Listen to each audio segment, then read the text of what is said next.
বন্ধুরা হরে কৃষ্ণ। আমি ভগবানের জন্য পাটিসাপটা বানাচ্ছি। তার জন্য আগে পুরটা তৈরি করে নিচ্ছি। প্রথমে দুধ দিয়ে এবার পুরটা রেডি। এবার আমি চাল ডাল ভিজানো আছে সেইগুলো বাটবো, বেটে গোলাটা তৈরি করে। দেখো বন্ধুরা, আমি পাটিসাপটা বানাচ্ছি, দিচ্ছি দিয়ে ঘি দেবো, দিয়ে ভাজবে, ভেজে ভগবানকে নিবেদন করবো।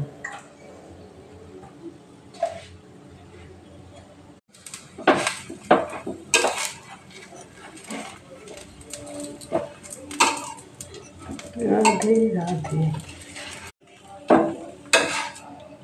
ভগবানকে নিবেদন করবো ওখান দিয়ে।